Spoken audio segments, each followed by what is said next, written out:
Hello, welcome to Trust Me I'm Fat. I'm Starla, and today we're going to make cinnamon rolls. My boys love cinnamon rolls, so we're going to make them for them tonight so that they can have them for the weekend. And the recipe I'm using is my grandma's bread recipe. Well, kind of. I changed it a little bit to be my cinnamon roll dough. But if you want to see me make my grandma's bread recipe, comment below and I'll show you how to make it. My cousin Melissa was so nice. She made a copy and sent to my sister, and I got it from her, and we've kind of spread it around so all of us have that recipe. And if you're one of my cousins and you don't, let me know and I'll get it for you. So the first thing we're going to do, because I've cut the recipe down, because her bread recipe makes quite a few loaves of bread. Because when she would make it, she would make a whole bunch of bread. She'd freeze it after it cooled down. And then whenever you needed a loaf of bread or she wanted to give one to someone that she would go and visit, she would just go get one out of the freezer. And she always had bread. And her bread was, I can't quite make her bread. It's not the same, but it's pretty close. I mean, I try. So first, for our cinnamon rolls, let's get back to that. We're going to start by mixing the first 3 cups of flour. We're going to use more than 3 cups, but we do half of the flour at first, because the kind of yeast I'm using today is this Red Star Platinum yeast. It's awesome because I don't have to wait for a first rise. I just have to let it rest for a little while so that when I'm rolling it out, it doesn't spring back and hit you. So that's why I'm using this yeast. So we're going to mix this 1 packet of yeast with half of our flour, which is 3 cups. And I'm going to add to that 1/3 of a cup of sugar. And I'm going to add about 1.5-ish teaspoons of salt. I do measure my salt for this. You know what? Let's just do a heaping teaspoon and call it good, because I don't want salty dough for something sweet. That's ew. So we get those mixed together, and then to this, so that we can dissolve our yeast good, we're going to add our water. Now, I'm going to start with 2 cups of hot water. And when I say hot, I'm talking around 110 to 125 in temperature, because that helps activate the yeast. This yeast is really resilient. I usually stay around the 110 to 120 range. I don't go much higher. But on the packet, it says you can go 120, 130. That's kind of warm. So I'm going to get us some hot water, and then we're just going to stir this together. I forgot to get the hot water. Surprise, surprise. You're getting your hot water from your sink. Keep checking the temperature, because if your sink's like mine, as it starts coming out hot, it just gradually gets hotter and hotter. So we're just going to mix this together. See, it's going to be really goopy. But that's okay, because we're just getting it so that that yeast can get nice and moist. Okay, so we've got that mixed in there. See? There's no dry stuff. Everything's mixed very well. And you can do this in a KitchenAid mixer. I usually do because of carpal tunnel. But today I'm mixing it by hand. My son Alec is home, and he does not like my mixer very much. So when he's asleep and we make the frosting, I'll probably be using my mixer, because he can't hear it when he's asleep. So I'm going to add 3 more cups of flour. Well, yeah, 3. So that makes a total of 6 cups in this bowl. And we're just going to mix it the best that we can until it's time to start kneading it. See how it starts looking like a raggy dough, like it's shaggy, chunky kind of dough. It's not like a ball. It will be if you're in a mixer, but if you're mixing it by hand, it won't be until you start to knead it. So, and it is sticky, a little bit sticky at first, but we're going to be adding anywhere from 1/2 to a full cup more of flour, depending on how humid it is where you live. you might need to add a little more water, or you might need to use a little more flour. Because, oh my goodness, we forgot something. And it's vital. You have to have a fat in here. Now, my grandma always used Crisco. It specifically says, do not use oil in her recipe. So for these, I use Crisco, but I use butter flavored Crisco. Hi, Alec. Chicken fried steak. Chicken fried steak. Chicken, this. I will make you some dinner in just a bit. So I put 1/4 cup of shortening in here. It's just a little blob of this butter flavored shortening. Cheese. And we're going to mix that in now because that should have already been in here. Shoot. It'll still be good. It's still going to work just fine. I was wondering why it was so dry. You would like some taquitos? Okay, see Mom's hand? Word world. Oh no, should we wait till Mom's hand is nice and clean? Should we get it clean? Oh. Okay. So, let me move this stuff out of the way. We're going to start kneading our dough. Let me get a cup of flour with my clean hand. And we're just going to... Now, I've thoroughly cleaned my counter. Thoroughly. I mean, I probably washed it 5 or 6 times to make sure it's nice and clean. And doesn't have any cleaner or anything on it. It's just a clean counter. This isn't chicken, honey. This is for a cinnamon roll. For a treat, okay? This is to make treat, and then we can cook you some chicken nuggets or something. No. Well, then. Yes, sir. All kids like chicken nuggets. Hey, Here we go. Now we're going to start kneading it. That'll help distribute this shortening better. Hey, what you doing? So, yeah. I usually put that in with the hot water. Hey, what you doing? So that it can start to mix in and melt into the dough. That's how my grandma did it. Because when I make it the regular way, I do not... When, Yes, sir. Yes, sir. You bow now.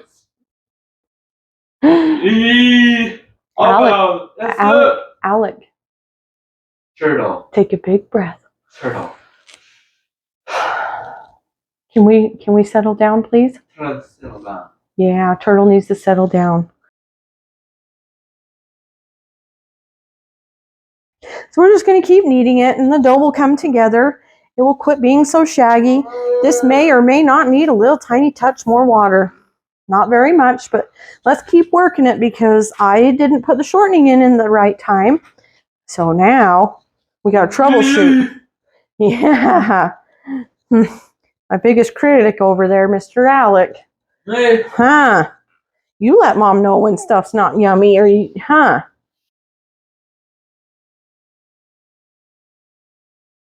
Okay, my dough is a little bit dry. So I'm just going to get a little bit more hot water.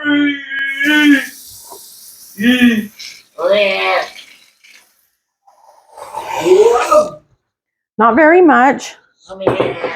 I'm going to make sure I don't put too much, so we're going to use this measuring spoon. This is a 1/2 tablespoon. So we'll just add a 1/2 tablespoon at a time.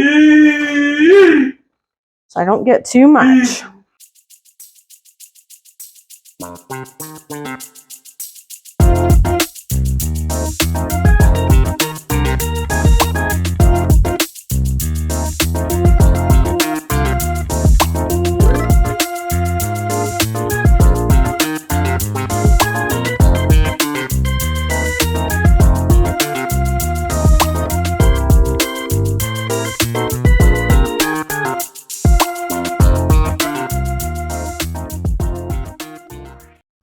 Okay, we've got our dough.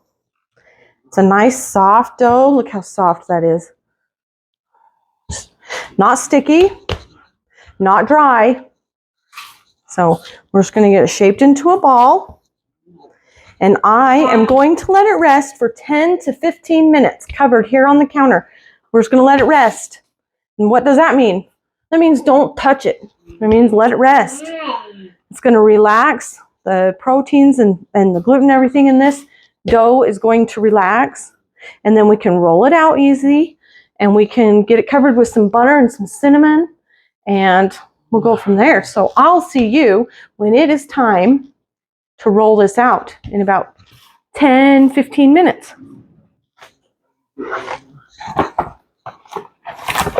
You can cover it with saran wrap or a tea towel or one of those white drying towels, whatever they're called to people. I just call them a white towel. And you can cover it with that, or a potato sack towel. I've heard them called that before too. So just wrap it up, set it aside. We'll see you in 10, 15 minutes. Okay, so it's been about 10 or so minutes. So we're going to unwrap our dough. And we're going to roll it out. So you're going to flour your surface so it doesn't stick. And flour the top of the dough. We're going to flour the rolling pin. And just roll it out into a rectangle. About, you want it to be between 1/4 and 1/2 inch thick, depending on how many rolls you want to make. I'm planning on making about 16, so mine will probably be closer to 1/2 inch thick. So just get it rolled out. Here we go.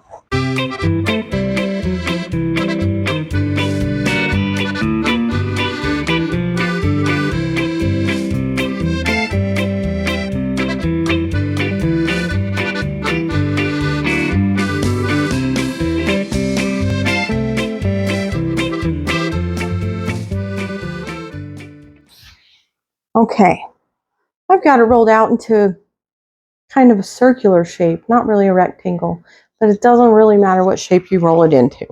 But if you can roll it into a rectangle, awesome.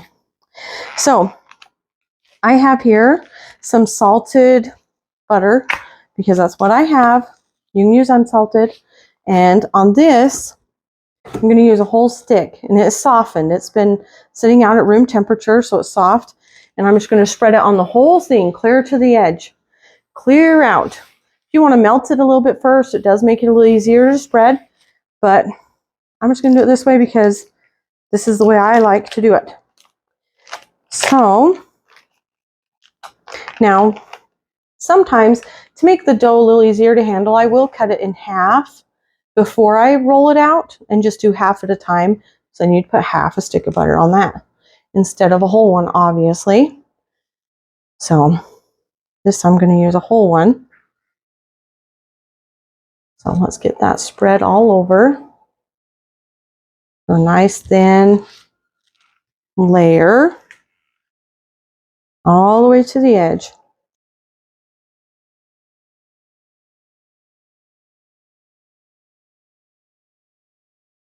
And I'm just going to scrape off my fingers and rinse off, and we're going to get the brown sugar. Now for this, I use about almost a cup's worth, and I just eyeball it. You're just going to get some and sprinkle it all over. You want to get it clear to the edge. In a minute here, we're going to smear it on with our hand.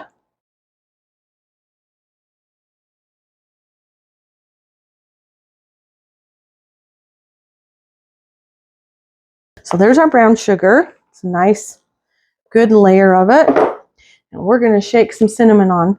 I don't know how much cinnamon it is because I'm just going to shake it right out of the bottle. That looks pretty good, right? So now at this point, if you were going to add the nuts and things, you would just sprinkle those on top. So now we're going to start rolling them. So you're going to start at the end closest to you.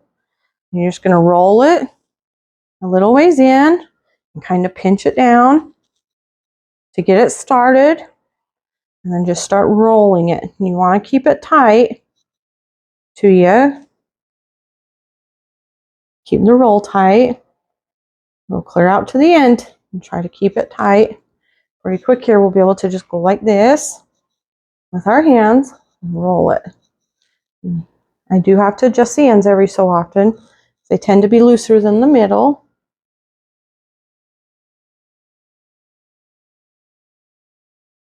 Now, some people cut this with floss. Some people cut it with a knife. Some people have one of those fancy scraper things for the counter. I don't have one of those. So you know what I use? A sharp knife. So the knife I'm going to get out is my sharp knife that's right here by me. And that, of course, is a Danco fillet knife because that's Sharpest knife I own. Ooh, I got out Big Bertha. Here we go. Now we're going to cut this big long thing in half. That looks about half. See, if you use a sharp knife, look how good it cuts. Beautiful spiral. So then I line them up, and we're going to cut these halves in half.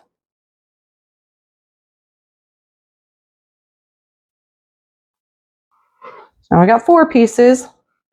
And now these halves I'm going to cut in half.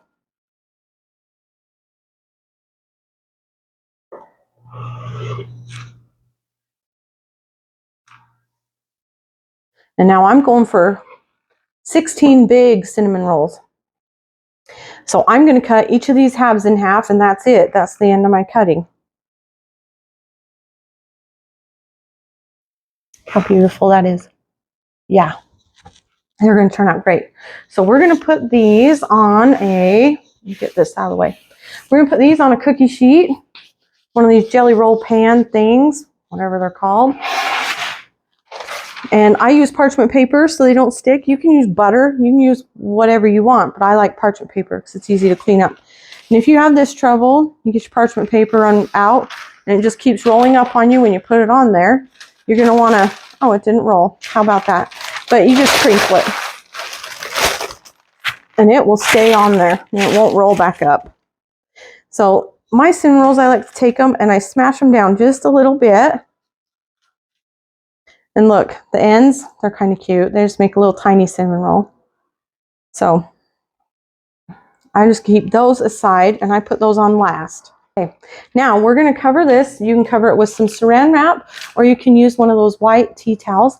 I'm going to cover mine with one of the white towels, and I'm going to let it rise for 40-ish minutes until they're about double in size.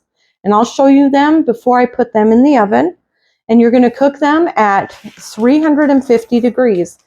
Okay, my cinnamon rolls have been sitting for about 40-ish minutes. Oh, it got some stuff on my towel. That's okay, it will wash out. But look, they've risen a little bit. They look beautiful.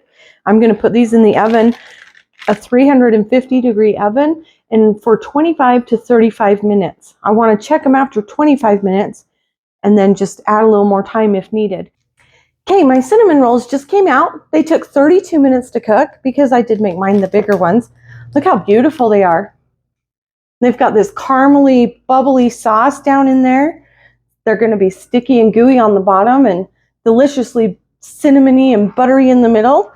And I'm going to make a cream cheese frosting that is amazing. When we come back in just a little bit, we're going to let these cool for a little while. Okay, now that the cinnamon rolls have cooled down enough, I'm going to make the frosting. It's a cream cheese frosting. It's really easy to make. You need 1 stick of softened butter. This is salted butter.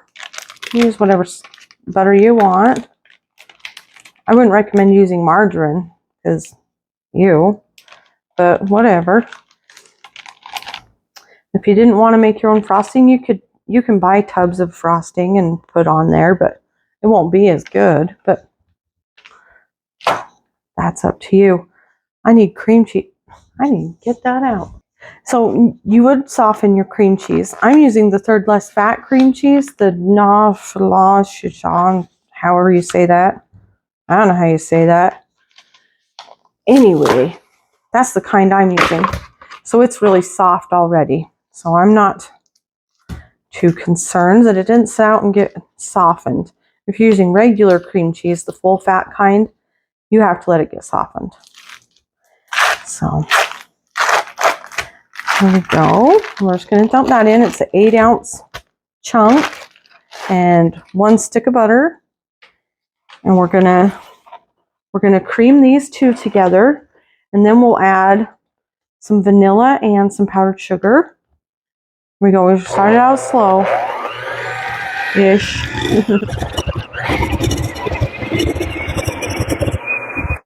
Okay, we've got that done. Now we're going to add some powdered sugar. There's 4 cups of powdered sugar here. I'm just going to add a little bit of it at a time, and about half, and then the other half after I get that mixed in. you have to have vanilla. So you can put 1 to 2 teaspoons, however much you think. So that's like a whoop and a whoop. That's a little extra, but it'll be good. I don't usually measure vanilla. You start out slow so the sugar doesn't poof all over the kitchen. Just gently mix it in. Now when I make frosting, I usually put a little tiny bit of salt in it, but I'm not doing that today because I'm using salted butter.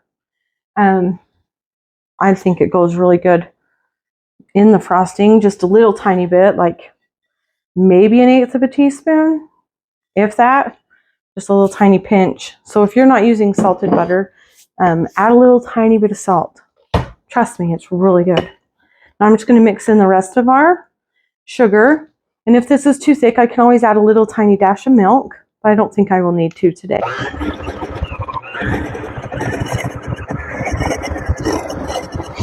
We need to scrape the sides down. I just use a little silicone spatula to do that. You can use a spoon, whatever you want. I don't care. But you should scrape down the sides and make sure you don't have any pockets of powder. So when you're frosting your cake or your cinnamon rolls or your cookies or whatever you're making, you don't end up with little chunks of sugar on there. We're going to give it one more mix and then we're going to frost them and taste them. All right. Let's see how we did. Perfect. Like always. So good. So I'm just going to frost them with this little spatula too, because that's easy peasy. So look how beautiful those turned out. So let's cover them up. So let's give them a taste and see how they are. We're gonna taste a little one. Let's see how we did. Ooh, look at the bottom. See all the caramely stuff? Look at it pulling on my finger. So good. Let's see how it unrolls if I can find the end here. Oh, look at that. Perfectly cinnamony in the middle. And then it's got the caramel pull on the bottom. So good.